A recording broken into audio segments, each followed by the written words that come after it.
Welcome to one of the few times I do speak.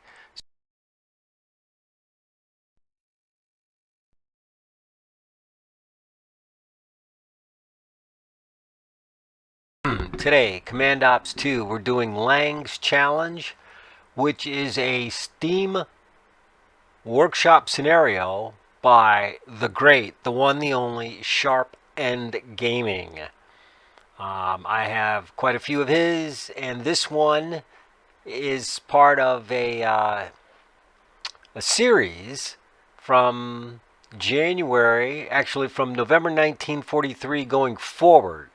So we're going to look at the beginning of the destruction of Army Group Center with these three scenarios, but I'm only doing Lang's Challenge, which is a hypothetical based upon the attack on January 25, 1944 that actually happened in Konev Attacks when the Second Ukrainian Front just did its thing, right? So you can look that up. You kind of know about it.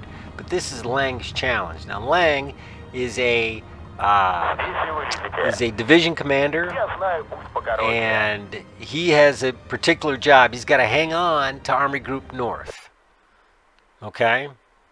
He's charged with, he's got to keep that line with Army Group North because you can't let the line buckle. Right? That's his job. And away we go.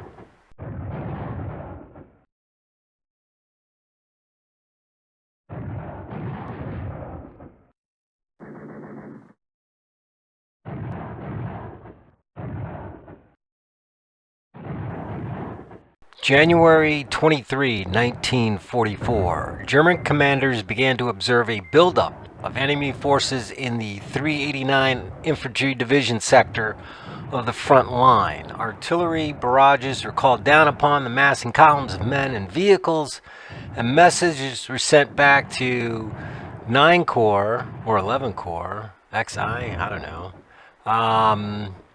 And aerial reconnaissance was ordered by 9th Corps, we're going to call it a 9. Commander General William Sturman was over the area of the buildup, but the direction, the likely attack was hard to predict. As a precaution, 8th Army General Otto Wohler, after receiving Sturman's report, ordered the 11th and 14th Panzer Divisions into a reserve position behind the front line.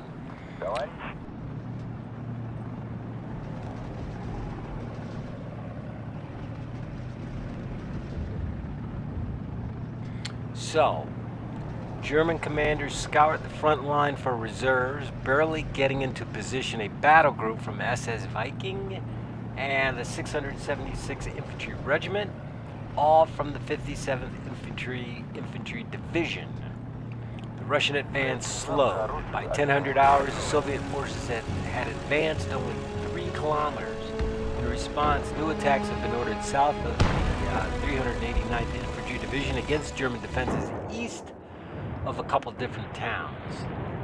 Scenario note, this action covers the German defense of the southern position of the front lines by the 3rd Panzer Division Commander Oberst Rudolf Lang. Scenario note, this action covers the German defense of the southern portion of this front line by the 3rd Panzer Division, commanded by Oberst Rudolf Lang.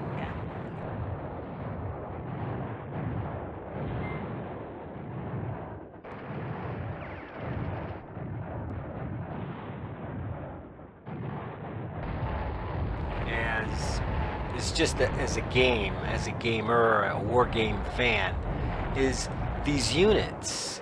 I mean, definitely food for thought. Some of these German companies have 80 people, 82 guys, 82 operatives, with no vehicles. Такси готово.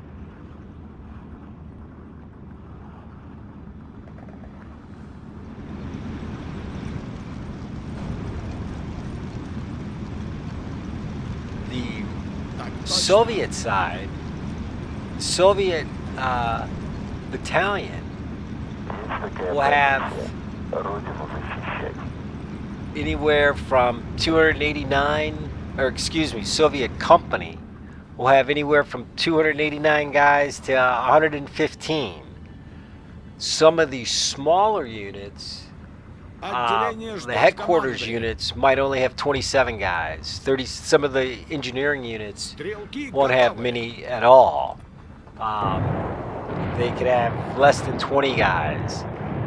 Some of the gun batteries, even if it says battalion, may only have 53 people, for example. Like, I'm looking at one particular Russian unit right now. They have, it's an infantry company, okay, and it's dug in. Its cohesion is high. Its morale is shot. It's got 53 people. Now, again, these scenarios aren't taken out of context. They're in fact in context. So everybody on the map has been in on the Eastern Front since the beginning if they've survived, right? They are in it to win it on both sides. So these units have been wheedled down. So this one particular infantry company has 47 rifles, Mosin Nagants.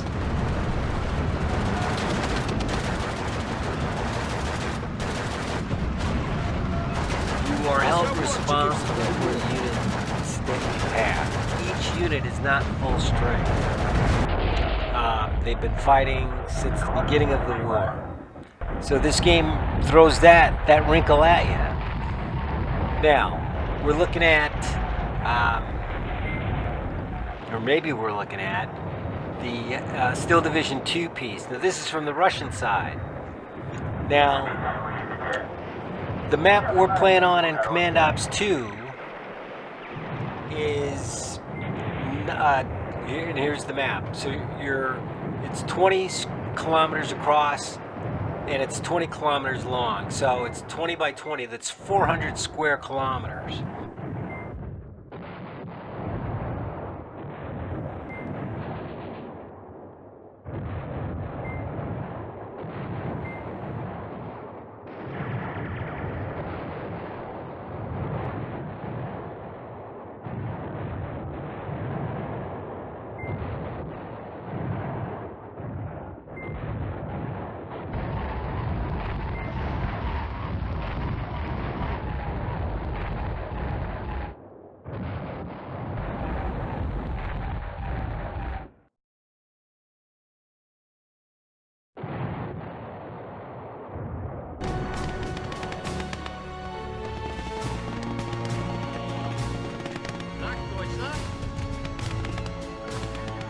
Now, when we drop into Call to Arms Ost Front, it's from the German perspective.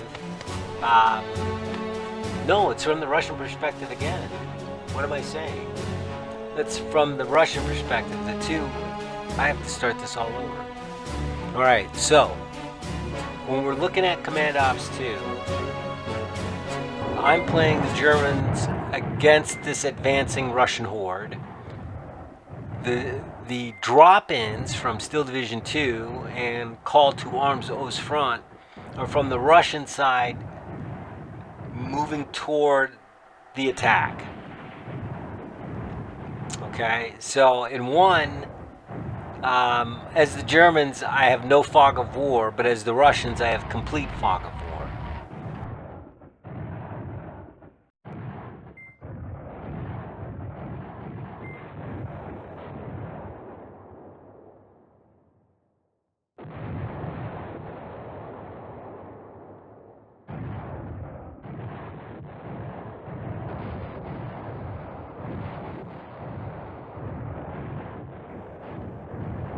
Got to do that over. Now, what I wanted to accomplish with this is just kind of get all phases of computer wargaming. How abstract can I get? How many obstacles can I put in front of the scenario, right?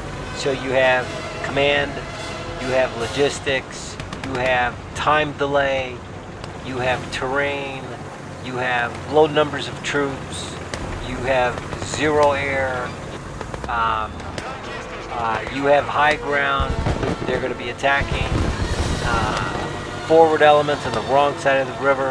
You have to break up an attack, you know it's massive. You have to keep connected to a northern arm where there is support.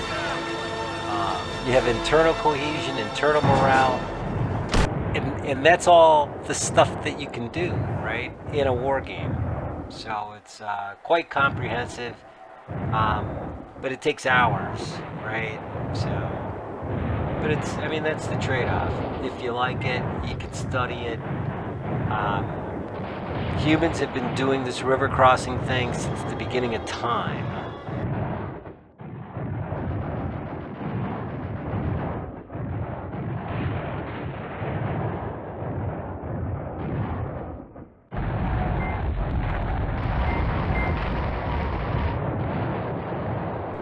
Hey, well, thanks for watching and sticking around to the end, and look forward to seeing your eyeballs back here again real soon. Bye now.